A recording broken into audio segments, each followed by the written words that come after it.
আমার সম্বন্ধে না জেনে যে সব মন্তব্যগুলো করতেছেন সেগুলো জবাব দেওয়া অবশ্যই উচিত। কারণ এই জবাবগুলো না দিলে আপনারা জানতে পারবেন না আমি কতটা নির্দোষ, আর এই মানুষরূপী মানে কিছু চরিত্রহীনা নারী তিশা ও সাবিনা কতটুকু অপরাধী। আজকে আপনাদেরকে সাবিনা নিজের মুখের কিছু জবানবন্দি আপনাদেরকে শোনাবো, সেই জন্য আপনাদের মধ্যে উপস্থিত হয়েছি। আশা করব আপনারা এই ভিডিওটুকু সম্পূর্ণ না টেনে আপনারা শুনবেন। শোনার পরে আপনাদের সাথে আমার কথা হবে, আপনাদের কমেন্টে জবাব আমি অবশ্যই দিব। তো আপনাদের কাছে একটাই অনুরোধ, একটু ভিডিও আপনারা টেনে দেখবেন না, সম্পূর্ণ ভিডিওটুকু দেখবেন এবং শেষে আমার কথাগুলো শুনবেন। আচ্ছা, তুমি ডেক্সল খাইছিলা কবে? হ্যাঁ, ওই দিন কত তারিখ ছিল? মানে মে মাসের কত তারিখ ছিল? 31 তারিখ। কে লিয়ে গেছিলা? হ্যাঁ, আরিফ কে? আমি কে?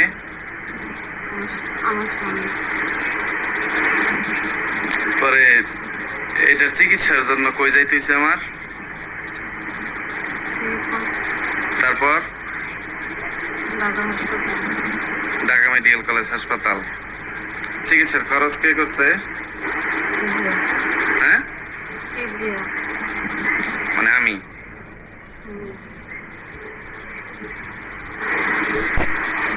আরিফের সাথে সম্পর্ক কত মাস যাবত?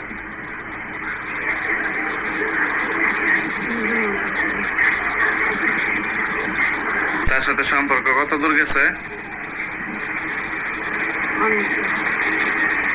তার সাথে কোনো শারীরিক সম্পর্ক হয়েছে? হ্যাঁ, কয়বার? 4 বার। আমার এই বাসায় আসছে সে? এই বাসায় এবং ঢাকায় সব জায়গাতেই হয়েছে?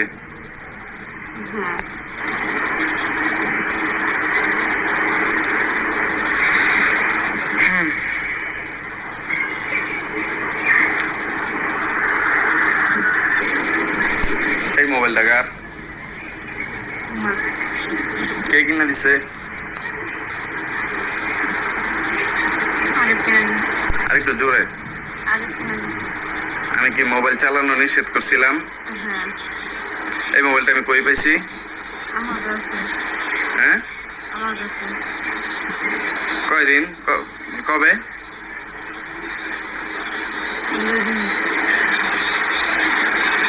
কয় রোজা? 28 রোজার দিন। হ্যাঁ, ঈদের 2 দিন আগে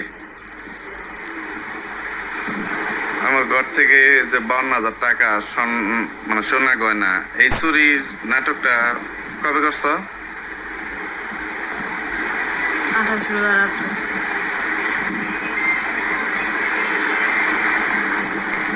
এটা মানে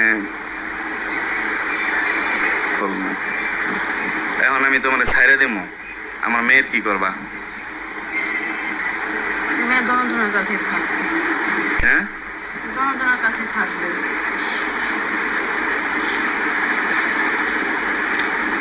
আমার দিকে তাকাও।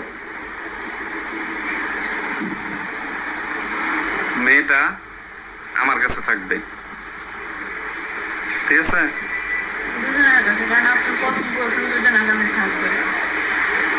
কারণ তোমার কাছে থাকলে আমার মেয়ে ভালো থাকবে না, তুমি আমার মেয়ের ভরণ পোষণ করতে পারো না, তোমারই কোনো ছায়া নেই। তোমার বাপ মা তোমাকে নিতে চাইতেছে না, তোমার বোন দুলাভাই তোমার নিতে চাইতেছে না। মানে যেই ছেলের সাথে তোমার সম্পর্ক, ওই ছেলে তোমার বিয়ে করবে? হ্যাঁ, আচ্ছা, তাহলে আমার মেয়ের ভরণ পোষণটা কিভাবে হবে? যতদিন যদি আমার মেয়ে যদি তোমার কাছে থাকেও, যতদিন তোমার কাছে থাকবে, আমি আমার মেয়ের কোনো ভরণ পোষণ করবো না, একদিনও খোঁজ খবর নিব না। মানে এবার কি মেয়ে তুমি নিবা না আমার কাছে আজীবনের জন্য রাইখা যাবা? আমার কাছে থাকবে। তোমার কাছে থাকলে আমি কোনো ভরণ পোষণ দিতে পারবো না, তোমার এবং তোমার মেয়ের। তুমি রাজি? ঠিক আছে, হ্যাঁ। ঠিক আছে। আর তোমার যদি কোনো মানে অন্য জায়গায় কোনো জায়গায় বিয়ে শাদী হয় বা তুমি কোনো কিছু করো, মানে অন্য তুমি কোনো বাজে কাজ করো বা কোনো জায়গায় বিয়ে শাদী বৈশা করো, সাথে সাথে আমার মেয়ে আমি নিয়ে আসবো। যদি এখন তোমার কাছে আমার মেয়েটা থাকে, তোমার ছাড়া আমার মেয়ে থাকতে না পারে, আর আমি যদি আমার মেয়ের এই মুহূর্তেও তোমার ছাড়া রাখতে পারি, আমার মেয়েকে তুমি আমার কাছে দিয়ে যাইবা। ঠিক আছে? ঠিক আছে, হুম। ঠিক আছে। আমি যদি মেয়েরে একা রাখতে না পারি মা ছাড়া, প্রয়োজনে মেয়েরে, এই ছোট মেয়েরে, এই 3 বছরের বাচ্চারে তো আমি মায়ের আদর থেকে করতে পারবো না, প্রয়োজনে আরেকটা মা লাগবে, তার বিয়েও করতে পারি। ওই জন্য ওই মেয়ে যদি আমার মেয়েরে মানে সন্তানের আদর দিতে পারে, আমি আমার মেয়েরে নিয়ে এসে পড়বো, তখন তুমি মেয়ে দিয়ে দিতে বাধ্য থাকবা। ঠিক আছে? ঠিক আছে। উফ, তুমি যে আরেকটা ছেলের সাথে পরকীয়া করছো, এটা কি আমার কোনো দোষের কারণে করছো? আমি নেশা করি, তোমার উপর অত্যাচার করি, তোমার মারি, যে মানে আমার মা বা আমি বা আমার পরিবারের কোনো মানুষ এই 4.5 বছরের মধ্যে তোমার গায়ে কোনোদিন কেউ হাত তুলছে? না, জন্য যে আপনি আরেক ছেলের কাছে গেছেন? না, আরেক ছেলের কাছে এই জন্য যাইনি। কি কারণে গেছেন? ভালো লাগছে তাই। ভাল লাগছে তাই? কি ভাল লাগছে? আচ্ছা, আমি কিসের অভাব রাখছিলাম? অন্য কিছুই না। এর পরে কোন সময় মানে কোনো কাজ ছাড়া কোনোদিন তোমার ছাড়া মানে বাইরে রাত্র থাকছি না, দোকান নিছি, এই 5-6 মাস হয়েছে, কোনোদিন এক রাত্র আমি বাড়ির বাইরে রইছি, থাকছি? যে তাহলে তোমার এটা কেমনে মানে মানে দিন রাত্রের বেলা মানে সন্ধ্যার পরে 8টা-9টার মধ্যে বাসায় এসে পড়ছি, এর মধ্যে রাত্রে থাকেন, দিনের বেলা কি কিছুই করেন না আপনি? আচ্ছা, দিনের বেলা আমি দোকানদারি করি, মানে আমার কাজ করি না অন্য জায়গায় যায় টাঙ্কি মারি, এটা কোনো জায়গায় তুমি এটা দেখছো? না। এটা হচ্ছে মনের সন্দেহ, মনের কাছে মনের মানে কষ্ট, নিজের কাছে নিজের, যে আমার আমার বাইরে কি করে আমি তো দেখি না, এটাই তো। আচ্ছা, ঠিক আছে। এখন ডিভোর্সটাকে আমি দিব না তুমি দিবা? আমি আপনার ডিভোর্স দিব না। হুম। আমি আপনার ডিভোর্স দিব না। তাহলে আমাকে ডিভোর্স দিবা না তো আরেকটা ছেলের সাথে সম্পর্ক করছো কেন? যা যা করছে তা তো আপনি গেছেন, আপনার কাছে সংসার করবো দেখে আপনার আমি সব বলে দিচ্ছি। এগুলা বলার পরে কোনো একটা স্বামী ওই স্ত্রী নিয়ে সংসার করতে পারে? জানার পরে? অনেকে করে দেয় আপনাকে। আমি হ্যাঁ? নিজে নিজে যা যা করছি, যে পাপগুলো করছি তা আপনার কাছে আমি বলে দিচ্ছি। আমি আর ওই সম্পর্কটা আগাইতে চাইছিলাম না, তাই বলে দিচ্ছি। আচ্ছা, গতকাল কি হতো? ঈদের আগের দিন, এই যে আজকে হচ্ছে মানে কি বলবো, ঈদ উল ফিতরের দিন, আজকে 26শে জুন 2017 সাল। গতকালকে 25শে জুনে তুমি ওই ছেলের ফোন দিয়া জিজ্ঞেস করো নাই যে আমাকে তুমি বিয়ে করবা, আমাকে তুমি কবে নিয়ে যাবা? জিজ্ঞেস করছিলা? হ্যাঁ, জিজ্ঞেস করছি। কারণ পরে ওই ছেলে কি বলছে? ছেলে ছেলে তো সবসময় বলে আয়সা পড়ো, আয়সা পড়ো। ছেলে আমার কাছে আমাকে তুমি কি বলছো যে আমি সিরিয়াসলি আমি তোমার কাছে, আমার কাছে কিন্তু এটা রেকর্ডিংটা আছে, তো এখন যে কথাটা যেভাবে হয়েছে সেভাবেই বলবা। যে তুমি কিভাবে জিজ্ঞেস করছিলে যে আরিফ সিরিয়াসলি বলতেছি তুমি কি আমাকে বিয়ে করবা, মানে এইভাবে কি বলছিলা? কিভাবে বলছিলা বলো আবার। বলছি যে আরিফ আমি কিন্তু খুব সিরিয়াস, যে কি বিয়ে সবকিছু যাই না গেছে? কি বিয়ে গেছে আমি সবকিছু বলে দিচ্ছি, আর কি বিয়ে সবকিছু জানা গেছে অলরেডি। পরে ছেলেটা কি করছে? আমি যখন কথা বললাম ফোনটা কেটে দিছে। আপনার মোবাইল নিয়ে গেছেন তখন সে গাড়িটা দিচ্ছে। আচ্ছা, ভাই বারবার প্রশ্ন করতেছিলা যে কবে বিয়ে করবা, কবে বিয়ে করবা, কি বিয়ে কি বলছে, মানে তুমি তো এখন কি করতে হবে, মানে কথা বুঝাও সে না বুঝার ভান করে বারবার কথা ঘুরাইতেছিল, এটাই তো। সে যেটা এরকম করবে সেটা আমি প্রথম থেকেই জানতাম। হ্যাঁ, সেটা আমি প্রথম থেকেই জানতাম। তাহলে এত কিছু জানার পরে একটা ছেলের সাথে মানে কি বুঝা সম্পর্ক করছিলা? বুঝতে পারিনি, আবেগে জড়াই। আমি কি মোবাইল নিষেধ করা বিয়ের পর থেকে এই চিন্তা করে যে পরকীয়া হইতে পারে আমার ওয়াইফের কারোর সাথে, এই জন্য কি মোবাইলটা নিষেধ মানে ব্যবহার করা নিষেধ করছিলাম। হুম। আমার মোবাইল ধরা বা আমার আম্মার মোবাইল যে চুরি করে ধরা, মানে এটা নিষেধ করছিলাম। হ্যাঁ। কিছুদিন আগে এই মানে এই ঘটনার তোমার কাছে মোবাইল পাওয়ার আগে, এই চুরির ঘটনা, এই বিষ খাওয়ার আগে, বিক্সল খাওয়ার আগে যে আরেকটা মোবাইল ভাঙছিলাম। ওই মোবাইলটা কার ছিল? ঝুমা ছিল। হ্যাঁ, ঝুমা। আমার কাছে কালকে কার কথা বলছো? ঝুমার কথা তো বলছিলাম। কালকে কি বলছো যে এটা আমারই ছিল, আমারে বাঁচানোর জন্য সাক্ষী দিচ্ছে। মোবাইল তো ঝুমা আমার চালাতে দিচ্ছে না। হ্যাঁ, ঝুমা আমার চালাতে দিচ্ছে না। মানে সিমটা তোমার ছিল? হ্যাঁ। মানে কালকে তুমি আমারে বলছো ওই মোবাইলটাও আরিফ কিনা দিছিল, জমারে তুমি দিছিলা বিক্রি করে ফেলতে। এটা কালকে এটা বলছিলাম আমারে? হ্যাঁ বলছিলাম, মানে সিমটা আমার ছিল, মোবাইলটা ঝুমা দিছিল। মানে ওইটা কি তুমি আমার কাছে স্বীকার করছিলা? তখন তো বুঝাইছো সিম শুদ্ধ, এটা জমার মোবাইলটা আমার কাছে চার্জ দিয়ে রাখতে বলছে, কিন্তু সেটা তো হয় নাই। তুমি তো আমার কাছে মিথ্যা বলছো যে মোবাইলটা জমার চার্জ দিয়ে রেখেছি, মোবাইলটা তো তুমি চালাইতা। হ্যাঁ। আর রাত্রের বেলা 4টার সময় কই যাও? এটার সময় শুধু হাঁটার জন্যই যেতাম আমি, আর কোনো। এটা কি আমি কোনো সময় নিষেধ করছি? হ্যাঁ। এটার জন্য আরো আগেও কি অনেক মানে বড়ভাবে কঠিন ভাবে ওয়ার্নিং দিছি যে আর কখনো বাইরে যাবে না, বাইরে হাঁটতে যাও এত রাত্রের বেলা, বাইরে রাত্রের বেলা 4টার সময় 4:30টার সময় অন্ধকার থাকে, এটা গ্রামের পরিবেশ, এখানে হাঁটতে যাওয়া ঠিক না, তুমি ঘরের ভিতরে হাঁটো, তোমার হাঁটার জন্য হাঁটার মেশিন কিনে দিছি। হ্যাঁ। এরপরেও তুমি বাইরে গেছো? হ্যাঁ। কয়টার সময়? 4:30টার দিকে। 4টার দিক দিয়া? 4টে বা 7 এরকমই হবে। এটা নিয়ে আমি তোমারে ধমক কিছু দিছি বা তোমারে কিছু মারছি? না। আমি কি বলছিলাম যে তোমার মা বাপের খবর দাও, তোমার এসে নিয়ে যেতে বলো, এটুকুই তো বলছিলাম নাকি? হ্যাঁ। তুমি বলো কি বলছিলাম? আমার সাথে কথা বলতে আপনি ঘৃণা করে, আমার দেখলে আপনারা ঘৃণা করে, আমার চরিত্র খারাপ, আমার ফ্যামিলির চরিত্র খারাপ, হ্যাঁ, আমার বোনের চরিত্র সবাই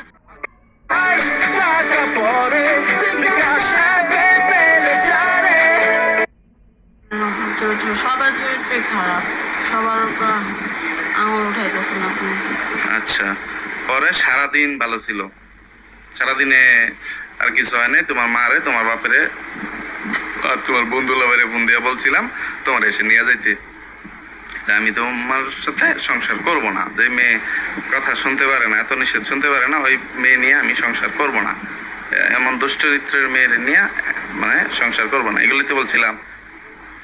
পরে সারাদিনে আর তোমার সাথে কোনো ঝগড়াঝাটি হয়েছে না? আপনার সাথে সারাদিন আমার কথা বলে। পরে এক বলের মধ্যে ইফতারি করলাম সন্ধ্যার সময় নাকি? হ্যাঁ। পরে তুমি কয়টার সময় বিক্সল খাইছিলা? 8:30। মানে সারাদিনে আমার জন্য আরিফের সাথে যোগাযোগ করতে পারো নাই, রাত্রেবেলা আরিফের সাথে ঝগড়াঝাটি হয়েছে নাকি? না। তাইলে আরেকটু বসলাম, আমার জন্য মরতে পারো, ফোন কাইটা দিয়া যায়, ঘুমের ওষুধ খাই দিলাম। তারপর ও অসুস্থ হয়ে গেছে, আর রুমমেট আমার ফোন দিয়েছে। ফোন দিয়ে কি বলছে? ফোনটা বলছে আরিফ খুব অসুস্থ, এরকম অনেক কিছু বলছে, আর আমার খুব রাগ হয়েছে। পরে আগের মাথা আমি ওটা খারাপ হয়েছে। আগের মাথা ওটা খারাপ হয়েছে। খাওয়ার পরে মানে ওইখানে জানাও নাই যে আমি ওইটা খাইছি? খাওয়ার সময় শব্দ হয়েছে। হ্যাঁ, খাওয়ার সময় শব্দ হয়েছে। আমারে অন্য কেউ ফোন দিয়া বলছে যে আপনি তাড়াতাড়ি বাসায় যান, আপনার বাসায় সমস্যা আছে। আমার মা ওই ঘরে থেকে বলতে পারে না যে বাসায় কি হয়েছে না হয়েছে, পরে ওই ছেলেটা, যে ছেলেটা ফোন দিছিল, ওই ছেলেটা কে? আরিফের বন্ধু। পরে এগুলা খায়া তুমি শ্রীপুর উপজেলা স্বাস্থ্য কমপ্লেক্সে নিয়ে গেছি, ঢাকা মেডিকেলে নিয়ে গেছি, এইসব খরচপাতি কে করছে? তখন আরিফ কইছে। তখন আরিফ কইছিল, আবার বল। সিলেট হ্যাঁ, দিনকার রাত্রে আরিফ সিলেট গেছে। আচ্ছা। তোমার বাপে আবার এইগুলার জন্য খারাপ ব্যবহার কার সাথে করছে? আপনার সাথে। তাহলে পরবর্তীতে তুমি একটা অঘটন ঘটাইবা, এটার দায় দায়িত্ব কি আমি নিব? বলো, যদি কোনো সময় মানে পরবর্তীতে করো, এটার দায় দায়িত্ব কে নিবে? কেউ নিতে হবে না। হ্যাঁ, কেউ নিতে হবে না। এটার দায় দায়িত্ব তোমার উপরে থাকবে না তোমার মা বাপের উপরে থাকবে না আমার উপরে থাকবে? আপনার উপরে। হ্যাঁ, আপনার উপরে। তুমি পরবর্তীতে কিছু করলে এটার দায় দায়িত্ব আমার উপরে থাকবে। হ্যাঁ। তুমি আল্লাহর রহমতে আজকেই আমার মাফ করে কালকে তুমি চলে যাও, ঠিক আছে? তুমি একটা আকাম কইরা আমার 14 গোষ্ঠীর কোমরে ধরি বিন্দাইবা, এমন বউ আমার নাকতো না, ঠিক আছে শোনা? ঠিক আছে? হ্যাঁ শোনা, ঠিক আছে? আল্লাহ হাফেজ। হ্যাঁ, আপনি ভালো থাকেন। ও, আপনি মানে চুরির ঘটনাটা তো ঠিক মতো বলি নাই। আপনি রাত্রেবেলা আমাকে কি বলছিলেন যে কিভাবে চুরি হয়েছে? হ্যাঁ, বলছি অনেক কথা বলছে না, বলতে পারবো না। না না না, আরেকটা বলেন না। আমি অনেক না, কথা বলতেছি না, আমার ভালো অনেকটু লাগতেছে না। এর মধ্যেও কিছু মিথ্যা কথা আছে যে সেগুলো। না, এখন যা বলছি আমি সব সত্যি বলছি। সত্যি বলছেন? আচ্ছা ঠিক আছে, এটুকুই চলবে। এতক্ষণ এই ভিডিওটা দেখে আপনারা কি বুঝতে পারলেন? এখানে আমার কি দোষ ছিল এই সংসারটা ভাঙার পেছনে? আপনারা যে না জেনে আমার সম্বন্ধে এই কমেন্টগুলো করলেন, এটা কি উচিত ছিল? আপনাদের মতো কিছু অবিবেচক মানুষের জন্য, অশিক্ষিত মূর্খ মানুষদের জন্য আজকে আমার মতো নির্দোষ ছেলেরা সমাজে অসহায়, মানে দোষ না করেও বিনা দোষে দোষী হচ্ছে এবং ডিপ্রেশনে গিয়ে তারা নানা রকম বাজে কাজে লিপ্ত হয়ে যাচ্ছে। কিন্তু আল্লাহ তাআলা আমাকে ধৈর্য ধরার সুযোগ, মানে ধৈর্য ধরার ক্ষমতা দিয়েছেন। আল্লাহর কাছে শুকরিয়া আদায় করি। আপনারা যতই আমার সম্বন্ধে খারাপ কমেন্ট করেন না কেন, আমি ভেঙে পড়বো না। আমি এই যুদ্ধের শেষ পর্যন্ত দেখব। যতক্ষণ পর্যন্ত আমি আমার মেয়েকে আমার কাছে নিয়ে আসতে না পারি, ততক্ষণ পর্যন্ত আমি লড়ে যাব। তো তিশা, সাবিনা, ওরা আমার সম্বন্ধে যেসব মিথ্যা কথাগুলো বলছে যে আমার নামে আমার থানায় অজস্র মামলা আছে, একাধিক মামলা আছে, আমি খুব খারাপ ছেলে, এই সেই, আপনারা নিজে সেই শ্রীপুর থানায় খবর নেন বা আমার বর্মীতে এসে, আমার বর্মী বাজারে এসে খবর নিয়ে যান। আমার বন্ধু মহলে আসেন, আমার শত্রু মহলে আসেন, আমার সম্বন্ধে এসে জিজ্ঞেস করেন আমার কোনো ব্যাড রেকর্ড আছে কিনা, আমি কোনোদিন নেশা করছি কিনা, বা আমি আমার ওয়াইফের সাথে কোনোদিন, আমার পাড়া প্রতিবেশী ওদের কাছে এসে জিজ্ঞেস করবেন আমি আমার স্ত্রীর সাথে, সন্তানের সাথে কোনোদিন কোনো খারাপ আচরণ করছি কিনা। এরপরেও যদি আমার স্ত্রী নষ্ট হয়, অন্য একটা ছেলের সাথে পরকীয়া প্রেম করে, তো আমি কি সেটা ঢোল পিটায় বেড়াবো? আমি তো সেইগুলো ঢোল পিটায় বেড়াই নাই। তিশা আমাকে নিয়ে গত নভেম্বরে 19 সাল নভেম্বরে যে একটা ব্লগ করছে, সেখানে আপনারা দেখতে পারবেন আমাকে নিয়ে সে কি বাজে ভাবে, কতটুকু নোংরাভাবে আমাকে উপস্থাপন করছে। তো আমি সেই সব কারণে আজকে বাধ্য হয়েছি এই ভিডিওটা প্রকাশ করার জন্য। এই ভিডিওটা আমি মিডিয়াতে দেওয়ার জন্য বা ইউটিউবে ব্লগ করার জন্য বানাইছিলাম না। এই ভিডিওটা আমি আমার নিজেকে, আমার মেয়ের কাছে নির্দোষ প্রমাণ করার জন্য বানাইছিলাম। কিন্তু আজকে বাধ্য হয়েছি আপনাদের মতো কিছু অবিবেচক মানুষের জন্য, আপনাদের এসব উল্টাপাল্টা কমেন্টের জন্য এই ভিডিওটা প্রকাশ করতে। তো এই ভিডিওটা দেখে এখন আপনারা যারা আমাকে নিয়ে বাজে কমেন্ট করতেছিলেন, তো তাদেরকে কি করা উচিত আপনারাই বলেন। আমি কি জুতা নিয়ে আপনাদের কাছে আসবো, না আপনারা নিজের জুতা নিজের গালে দিয়ে এখন মারবেন, না তিশার গালে আর সাবিনার গালে মারবেন? আপনার নিজের বিবেককে প্রশ্ন করুন। আমার আর কিছু বলার নাই। শুধু তিশা সাবিনারাই দায়ী না আমার মতো ছেলেদের জীবন ধ্বংস করার পিছনে। আপনাদের মতো সমাজের অসংখ্য মানুষ মূর্খ, মানে যারা অবিবেচকভাবে বিচার করে, দুই পক্ষের কথা না শুনে এক পক্ষের কথা শুনে রায় দিয়ে দেয়, সেই সব মানুষরাও দায়ী। তো আপনারা শেষ পর্যন্ত আরও অনেক সত্য ঘটনা, আরও অনেক তাদের মিথ্যা কথা, মানে প্রমাণ চাইলে সেটার আমি আপনাদেরকে দিব, আপনারা যদি আমার পাশে থাকেন।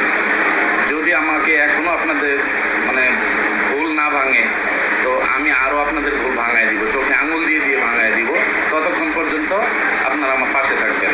আমাকে ঘৃণা করুন, মানে আপনাদের যা মনে চায় আপনারা তাই করুন, কিন্তু আমাকে নির্দোষ প্রমাণ করতে